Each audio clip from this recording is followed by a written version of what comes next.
Moni, ndine mulongo wake wa Jack. Nde ku Botswana kwa chitika nkhani yeche. Ku Botswana kuli ku ngodi kuli maine nde kumene kuchapezako diamond kwina akundu wa pink. Nde diamond ameneyo wapezeka ku Botswana komano anu ake a diamond ameneyo ndi aku UK, Canada. Nde kampani imeneyi amati Lucara Diamond Corp. Ndi kampani imene ili ndi 100% ownership imene banga oni ngodi umenewu. Nde Diamond amene uli afuna akamulika akaone kuti makuti zikhala bwanji ndanga mamiliyoni ake ndorani. Koma Diamond soko Botswana. Diamond ndo kampani ya Lucara no Canada, wasanduka Canada. Diamond zimene timayankhula most of the times kudakula izi zitheka bwanji Diamond onkulongera amene akapezeke kuti ndo Canada. Kama Diamond ochisira ku Botswana, right? Nde anthu aja ndithu amatelemerera kutimenya judo, kutimenya mimba, ife tikungoona maso tongo basi. Why? Just because timadulu tinanditina timene anasainilana achiteleba kungotinyengerera basi. Akatinyengerera yonku mabanga zimene angapanga. So by the way, mine imene timati Karowe mine anayirenga yowaja ndithu mu 2009 after my agreement ma signature machani kungotima kuti ayi basi that's all.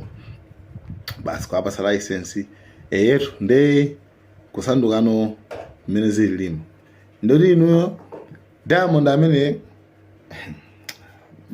okay, izizi ndizimene zili zochepa zokha zimene tikuziona nanga after Diamond wapeza kuti ndo wapinki chani ndo wankulu.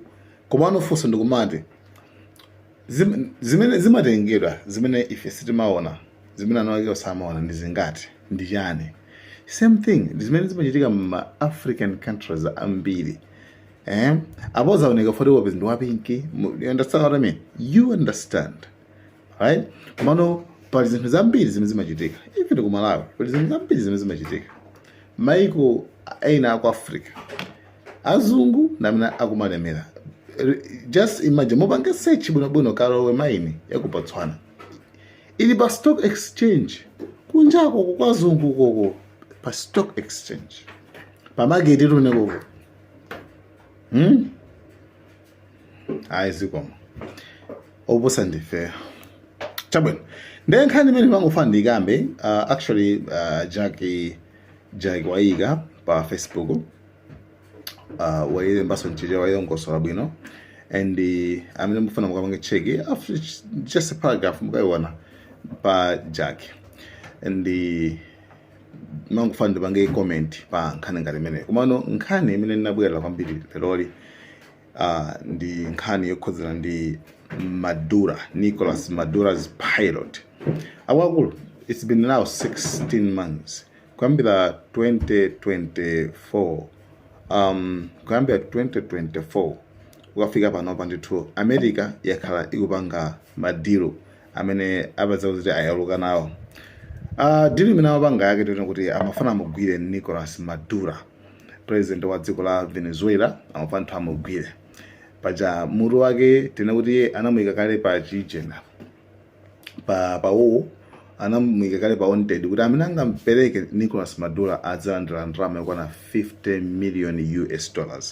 Therefore iwowa choyambira chimene apanga chake anapita kwa pilot oyendesa ndege wa Nicolas Madura amene akhala akumunyengerera kuyambira 2024 and zimene anapanga amene mkulu ameneyu ndizonena kuti amakhala ngati kuti nayenso we are together kuti mwina ndili limodzi ndithu tiyene. Nde amamvana nawo CIA ija yaku America ija basi. Nde nkhani yake inali ya simple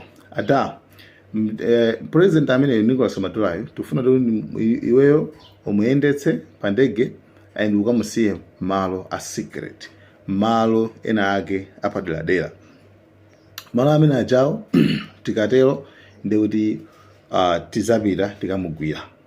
tikamugwira basi zoti zaife zirani zaife ndithu zatheka iweyo ukhala khumucha iweyo ulemera for the rest of your life tikupasa ndithu 50 million US dollars maybe more than that nde zimene zimachitika makamaka munyengerera voice note ma meeting zambiri zochitika zimene America imapanga kugwizana ndi pilot oyendesa ndege wa Nicolas Maduro.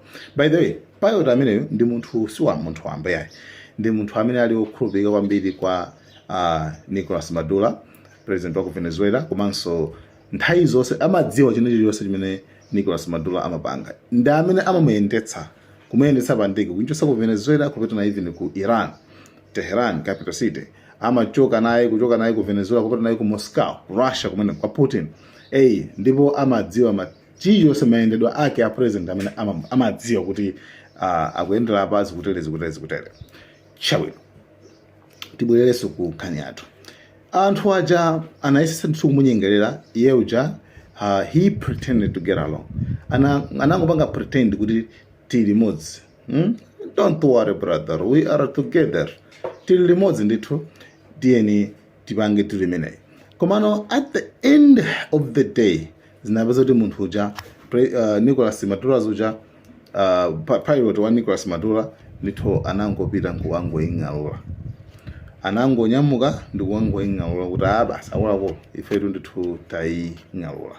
Basi after kuing'alula America aba ndi kuyalukiratu kuyaluka kuti anali ndi ziwembo anthuwa amafuna kupanga ABCD amafuna kupanga izindizi. Yes, makamaka ndi zimene zimafunikirira pa kwina kulikonse. You need to have a loyal trusted friends. My friends azikhala anthu odalirika okhulupirika urisanga kupereke. Guys, 50 million US dollars ndalama zambiri kwambiri. Komano munthu maybe kumasa amapanga promise ndalama zambiri kupasa zimene zozo. Komano iye anasankha kuti ineyo why ndimpereke munthu then kenako ndipeze zimene ndingazipezeze. Afterwards I don't know. Komano we never know kuti the bond ili motani.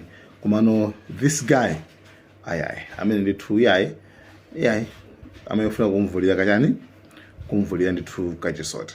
So awa atayaluka tsopano mpamene tsopano anayamba tsopano mafuna kumamuopseza munthu uja maso kumafuna kumpanga attack. Pilot wa Nicolas Maduro uja mpaka na nthawi yake anazapeza zinthu anakhangara masowa kwa kanthawi yoncho kenako boom kuzapitululikanso ndithu pa TV pa national TV mpaka tsopano anayamba kulongosola zisensi zonse zimene iyeyo anakumana nazo ma Americans kuti ampereke president wawo. Nde iye ndithu panopa anthu ambiri ndithu amukonda kwambiri munthu ameneyo ali very very loyal kwa president wake. Ndipo president yo sanalakwitse ndithu pomusankha iyeyo pomudalira kuti azimuyendetsa kupita uku. So izi ndithu zikuchitika pamene ndithu Donald Trump aperekanso mawu tena kuti chenjezo chinaso pompano pachano kuti Nicolas Maduro sakiretu kothawira ndiye anampasa mayiko uthakuthawira ku China kathawira ku Russia kathawira ku Iran uthakuyambira kuthawa chifukwa ife ndithu tifuna tipange invade kama kuti tifuna tibwere tisokoneze mu dziko lakolo. Yes, pakali pano akupitirizabe ndithu kuphulitsa mabwato amene kumayenda kumachoka ku Venezuela kupita ku dziko la USA. Iwo amakhulupirira kuti mabwato amene ndithu amapita makagulitsa amanyamula ndithu ma drugs. So yeah, that's it. Iyo ni nkhani ya pilot wa president wa ku dziko la Venezuela amene ali Nicolas Maduro. Nde iyoyo ndi nkhani imene timafuna panopa tiponyerane komanso tidziwitsane kuti kuti nkhani zikutero. Yeah, therefore yeah, that's it. Zinazo ndithu tipatsanebe chifukwa kuoneka zoti zibwirikiti chuluka m'mayiko osiyanasiyana. Tipeze nthawi tizipange research bwinobwino komanso tiziuzana. Ndi ignore the first part imene mati mone ndine mlongo wako Jack. It was just a joke. Actually, I'm a big fan, as you are. If I'm a big fan, the two, timamusatula kwambiri Jack. So, mbali ina yomi yadila. No, morning, ndine brother wako Jack. Guys, thank you so much, Malawi and Cameras.